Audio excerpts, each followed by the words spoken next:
आज भांगड़ा भी हो रहा है, ढोल भी हो रहा है, नाच गाना हो रहा है। 27 साल बाद सरकार बन रही है दिल्ली में बीजेपी की। हिमांशु, कुछ खबर निकाल पाए कि नहीं, सीएम कौन होगा?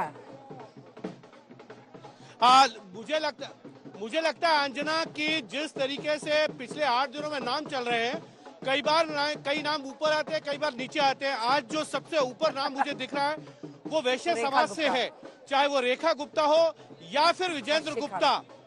विजेंद्र गुप्ता के चांसेस ज्यादा लगते हैं। उसका सबसे बड़ा कारण ये है कि विजेंद्र गुप्ता तीसरी बार विधायक बने हैं। उन्होंने 2013 में अरविंद केजरीवाल और शीला दीक्षित के खिलाफ ताल ठोकी थी और 2009 में उन्होंने चांदनी चौक सीट से लोकसभा चुनाव लड़ा था। भले ही वो हार गए, वो दिल्ली बीजेपी के अध्यक्ष रहे, स्टैंडिंग कमेटी के चेयरमैन रहे हैं, तमाम पदों पर रहे हैं।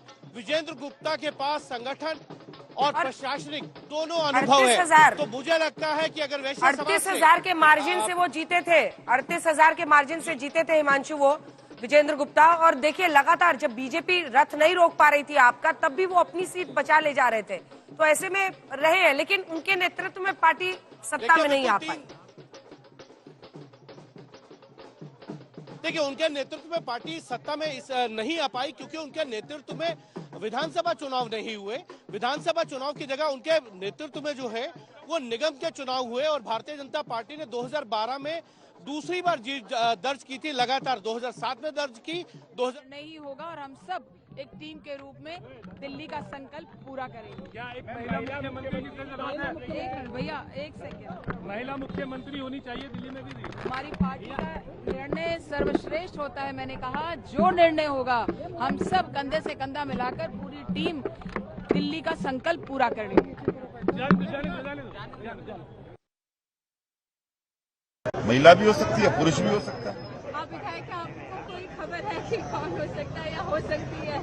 मैं आपको अभी आधे घंटे अंदर जाने के बाद वापसी आगे जरूर बताऊंगा कि कौन होगा। भैया जी, ये बताएं कि आखिरी क्षण है, कुछ जहन में चल रहा है कि भाई सीएम चुनने जा रहे हैं आप लोग? अच्छा हुआ है बीजेपी की पार्लियामेंट्री बोर्ड। ये वाला सबसे अच्छा था कि अंदर जाऊंगा, आधे घंटे बाद बाहर आके बताऊंगा। हाँ। यही भारतीय जनता पार्टी है। जो बात सुधांशु जी आपको कह रहे थे कि बोलने के लिए बुद्ध और चुप रहने के लिए विवेक, ये बात प्रधानमंत्री नरेंद्र मोदी कई बार अपनी बैठकों में कहते हैं कि बोलने वाले यंत्र से बाज आना चाहिए, उससे दूर रहना चाहिए। अगर आपको आधिकारिक तौर पर ना कहा जाए तब तक बोलिए मत। लेकिन ये भारतीय जनता पार्टी है, कई बार लोग बोल जाते हैं। और 2014 से पहले की भारतीय जनता पार्टी जिसका जिक्र सुधांशु त्रिवेदी कर रहे थे, उस वक्त भारतीय जनता पार्टी के लोकतंत्र को हम सब जानते हैं कि कोई भी कभी भी पार्टी के खिलाफ, पार्टी के पक्ष में बयान देता रहता था। और पार्टी के अगर हिमांशु आ रही हूँ, बताइए श्वेता क्या हो रहा है वहाँ? यहाँ पर देखिए और भी विधायकों के आने का सिलसिला जारी है। जो विधायक ज्यादा लोकप्रिय है उससे सब बातचीत करते हुए, जो नहीं है वो धीमे धीमे 1-2 चैनल से अपनी बात रखते हुए वो भीतर की तरफ अब जा रहे हैं। अब ये देखिए आगे आपको अब और भी विधायक उस हिस्से में गए। हिमांशु के ठीक पीछे मुझे वो विधायक दिख रहे हैं अभी दरअसल, जो कि पहुंच रहे हैं। और सभी विधायकों को जो भीतर पहुंच रहे हैं सबको भांगड़े के साथ भीतर तक दाखिल कराया जा रहा है। जाहिर है जीत तो जीत हुई, लेकिन अब जब सरकार गठन का समय यहाँ पर आ रहा है, उससे पहले अब ये खुशी का वो पल जिसमें अभी सबको तो इतनी खुशी, इतना संतोष होगा कि चलिए हमारी भागीदारी है। अभी जो निर्णय यहाँ पर लिया जा रहा है, जो हाफ स्टेट है तो मंत्रिमंडल छोटा है, बहुत सारे लोगों को खुश नहीं किया जा सकता है। पर जो पार्टी 27 साल से सत्ता से बाहर रही हो, क्या वहां पर महत्वाकांक्षाएं बड़ी रहेंगी या फिर सरकार गठन बड़ी चीज हो जाएगी, वही बड़ी बात है। अशोक सिंघल हमारे साथ जुड़ गए हैं। अशोक जी क्या खबर लाए? चले हिमांशु आप बात कीजिए, वहां पर अगर कुछ नेतागण से बात हो। सब आज इतनी सेफ बैटिंग कर रहे हैं, मतलब हेलमेट, सारे पैड, सारा जो कवच है वो लगा के सब उतर रहे हैं बोलने के लिए। देखिए बिल्कुल, मुझे लगता है अब से कुछ देर यानी आधे घंटे के अंदर जब हमने वीरेंद्र सचदेवा से बात की थी अंजना, तब उन्होंने कहा था 7:30 बजे के लगभग जो है मुख्यमंत्री का चेहरा आप सबके सामने आ जाएगा, कौन मुख्यमंत्री बनेगा। बैठक शुरू हुई कि नहीं हुई? विधायकों में से मुख्यमंत्री अभी लोग आ ही रहे हैं। ये पहले बैठक शुरू हुई कि नहीं हुई? मुझे लगता है देखिए अभी हर्ष मल्होत्रा जो केंद्र सरकार में मंत्री है और ईस्ट दिल्ली से सांसद है, उनका वेट किया जा रहा है और मुझे लगता है अगले 5 से 10 मिनट में वो जब पहुंचेंगे उसके बाद बैठक होगी और बैठक विधायक दल की बैठक से पहले जो है बीजेपी के जो दिल्ली प्रदेश का कोर ग्रुप है उसकी बैठक लेंगे, पर्यवेक्षक उनके साथ बातचीत करेंगे और फिर उनके साथ डिस्कशन होगा। उसके बाद विधायक दल की बैठक होगी और विधायकों की राय जानने के बाद पर्यवेक्षकों की तरफ से जो है नाम की घोषणा की जाएगी।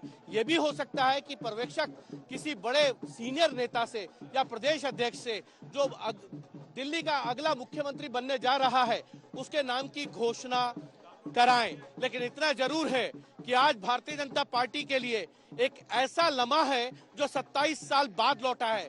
ये बात हम जानते हैं कि 3 बार निगम जीते हैं लगातार और 3 बार निगम जीतने के बाद जो है वो यहाँ देखिए ये गजेंद्र यादव। एक बार सुशांत के पास चलते हैं। सुशांत दिखाइए, सारे सांसद जो विधायक पहुंच रहे हैं और सब अब कतार में एकदम आगे बढ़ रहे हैं। पटका, गुलाब और तिलक, आशीष सूख जा रहे हैं।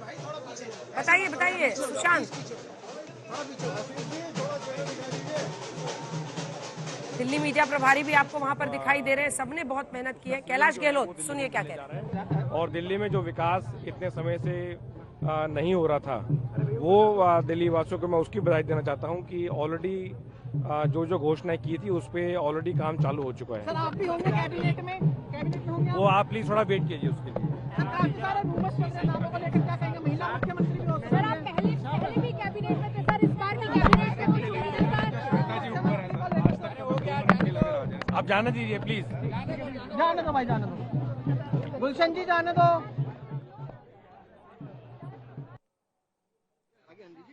सुशांत, अगर आप मुझे सुन पा रहे हैं तो ये वाले हिस्से में आपका कैमरा है। जैसे जैसे यहाँ पर नेता आ रहे हैं उनका स्वागत हो रहा है, वो सब बताइए। हिमांशु बात करें कैलाश गहलोत से, सुनाइए। भाजपा को पूरा समर्थन दिया है, एक बहुत बड़ी बात है और उन्होंने पूरी भाजपा की लीडरशिप में माननीय प्रधानमंत्री नरेंद्र मोदी जी में पूरा अपना विश्वास जताया है और बहुत बड़ी जीत है भाजपा के लिए। आपको लगता है भाजपा से मुख्यमंत्री होना चाहिए? कैलाश जी देखिए, पार्टी का जो निर्णय होता है वो फाइनल होता है।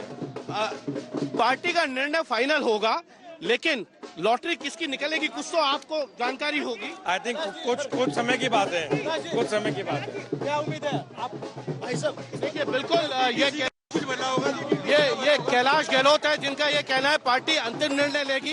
लेकिन हाँ, वो इस बात को स्वीकार कर रहे हैं कि भारी दिल्ली ने इस बार भारतीय जनता पार्टी को दिल्ली में जो है एक बड़ी जीत दिलाई, जिसमें जाट और गुर्जर समाज ने खुलकर भारतीय जनता पार्टी के पक्ष में वोट किया। जितनी सीटें बाहरी दिल्ली में 1993 में भारतीय जनता पार्टी ने नहीं जीती थी, उससे ज्यादा सीटें बाहरी दिल्ली के अंदर इस बार भारतीय जनता पार्टी ने जीती है। अंजना बिल्कुल। और सुशांत, जल्दी से एक बार दिखाइए जहां पर आप मौजूद हैं, वहां पर तमाम नेता अब अंदर विधायक दल के लिए पहुंच रहे हैं। सुशांत। हाँ देखिए, फिलहाल धीरे धीरे करके अब एक एक करके जो विधायक हैं तमाम जो है वो अंदर जाने लग गए हैं। उस रूम के अंदर ये लक्ष्मी नगर से विधायक अभय वर्मा हैं जो कि फिलहाल अब अंदर जाते हुए तस्वीरों में नजर आ रहे हैं और एक एक करके तमाम विधायकों को जो है वो अंदर भेजा जा रहा है और अंदर थोड़ी देर में ही विधायक दल की बैठक जो है वो शुरू हो जाएगी। आप तस्वीरों में देख सकते हैं और भी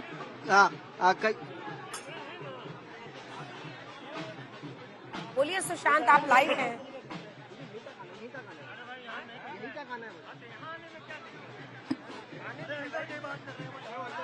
अंदर नहीं जाऊंगा। अच्छा, कुछ कार्यकर्ता मुझे वहाँ ऐसे दिख रहे हैं जो हर विधायक के साथ फोटो खींच रहे हैं। जैसे नाम का ऐलान होगा उसके बाद कहेंगे सीएम के साथ मेरी फोटो। तो ये अच्छा है, खींच मेरी फोटो वाला मसला चल रहा है वहाँ पर। एक बार सुशांत, आप जैसे तैयार हो कैमरे के सामने आकर मुझे एक बार इशारा कीजिएगा, क्योंकि अभी वहाँ एम्बियंट साउंड बहुत आ रहा है। इशारा कीजिएगा, फिर मैं फौरन आपके पास आऊंगी। वहाँ की तस्वीर सबसे करीब में आप ही इस वक्त खड़े हैं। हिमांशु, सिर्फ एक सांसद का इंतजार है, इसकी वजह से विधायक दल में बैठक में लेट हो रही है आज। वैसे बीजेपी को दिल्ली के ट्रैफिक का भी एहसास हो रहा होगा। नहीं, और कुछ विधायक जो हैं धीरे धीरे आ रहे हैं। आपने देखा गजेंद्र यादव जो महरौली से विधायक थे, कैलाश गहलोत जो बिजवासन से चुनाव जीत कर आए हैं, वो थोड़े से लेट हुए हैं और कई विधायक अभी भी आने की उनका क्रम जारी है अंजना, और इसीलिए शायद विधायक दल की बैठक जो है थोड़ी डिले हो रही है। लेकिन इतना जरूर है कि आज जब विधायक दल की बैठक शुरू होगी, उस शुरू होते ही सबसे पहले काम होगा, नए मुख्यमंत्री के नाम का प्रस्ताव रखा जाएगा। वो प्रस्ताव जो रखेगा वो मुख्यमंत्री नहीं बनेगा। तो इतना तय है कि भारतीय जनता पार्टी के अंदर हर व्यक्ति ये चाह रहा होगा कि दूसरी से तीसरी पंक्ति में जाके बैठे। जैसे हमने देखा मध्य प्रदेश में, हमने देखा राजस्थान में, या तमाम अन्य प्रदेशों में जहां किसी को उम्मीद नहीं थी कि वो मुख्यमंत्री बनेगा। और यही भारतीय जनता पार्टी जो है वो संदेश देना चाहती है कि छोटे से छोटा कार्यकर्ता भी किसी बड़े पद पर जा सकता है प्रदेश के, वो मुख्यमंत्री का पद हो या मंत्री का या सांसद का या विधायक का। इसमें कोई दो राय भारतीय जनता पार्टी जो है वो नहीं मानती है। जी, लवली जी भी आ चुके हैं। एक बार जल्दी से चलते हैं हमारी सहयोगी श्वेता के पास, जो इस वक्त हमारे साथ जुड़ी हुई है। श्वेता, ऊपर से क्या क्या दिख रहा है? फिर कोई लगता जा रहा है लवली आ गए हैं, अरविंदर सिंह लवली यहाँ पर आ गए हैं। मुझे लगता है कि हिमांशु के पास वो पहुंचने वाले हैं। अरविंदर लवली हालांकि सवालों से बच रहे थे, अभी कुछ बोलना शुरू किया है। अंजना, अगर हिमांशु वहाँ पर बातचीत, अरे नहीं, ऐसा कोई नहीं है, आप ही चला रहे हैं, ऐसा कुछ नहीं है। जो पार्टी तय करेगी वो होगा। कौन होगा इस बार का मुख्यमंत्री? क्योंकि ये कहा जा रहा था नहीं, भारतीय जनता पार्टी का कार्यकर्ता होगा, लेकिन ये कहा जाता था कि सिख मतदाता जो है भारतीय जनता पार्टी का बड़ा नाराज है। इस बार 3 भारतीय जनता पार्टी के जो विधायक हैं सिख चुनकर आए हैं। आपको लगता है कि एक मैसेज जाना चाहिए? देखिए, भारतीय जनता पार्टी का मैसेज जाना चाहिए, दिल्ली के लोगों का मैसेज जाना चाहिए। दिल्ली के लोगों ने जो 11 साल तकलीफ झेली है और दिल्ली जिस बेहाले वाले तरीके में है, दिल्ली का जो एडमिनिस्ट्रेटिव स्ट्रक्चर पूरी तरीके से डिस्ट्रॉयड हो गया, उसको ठीक करने का मैसेज जाना चाहिए। वही भारतीय जनता पार्टी के लिए सबसे इम्पोर्टेंट। ये माना जाए कि आप मुख्यमंत्री की रेस में हैं? मैं भारतीय जनता पार्टी का कार्यकर्ता हूँ, मैं किसी रेस में नहीं हूँ। सर, क्या मिनिस्ट्री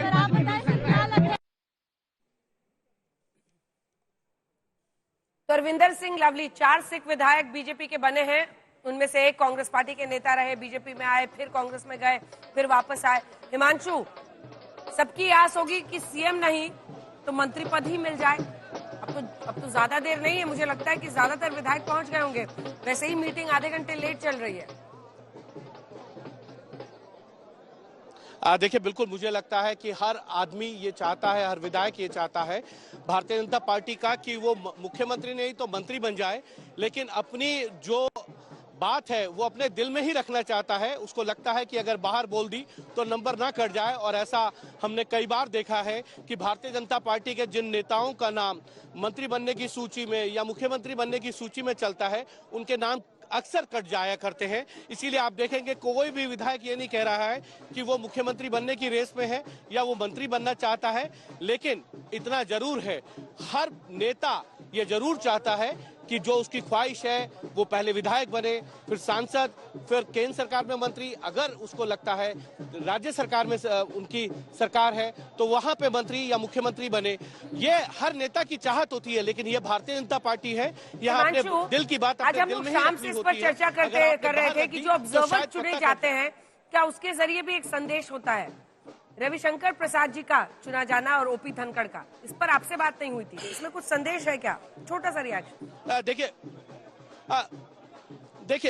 देखिए बिल्कुल मुझे लगता है संदेश होता है। अगर आप देखेंगे मध्य प्रदेश के अंदर जो है मनोहर लाल खट्टर, उनके साथ जो है के लक्ष्मण को बनाया गया और फिर वहां पर मोहन सिंह यादव को चुना गया। आप देखिए छत्तीसगढ़ के अंदर जो है अर्जुन मुंडा और उनके साथ साथ जो है सर्बानंद सोनोवाल को बनाया गया और विष्णुदेव सहाय को जो है वहां मुख्यमंत्री बनाया गया। भजन लाल शर्मा को मुख्यमंत्री बनाया गया। राजनाथ सिंह वहां पर जो है पर्यवेक्षक बन के गए थे। देवेंद्र फडणवीस को अगर चुना गया तो निर्मला सीतारमण, पर्यवेक्षकों के जरिए भी एक संदेश दिया जाता है, कास्ट कॉम्बिनेशन, जातिगत समीकरणों को साधने की कोशिश की जाती है और ये मैसेज दिया जाता है कि देखिए भारतीय जनता पार्टी में जो है सभी को साथ लेकर चला जाता है।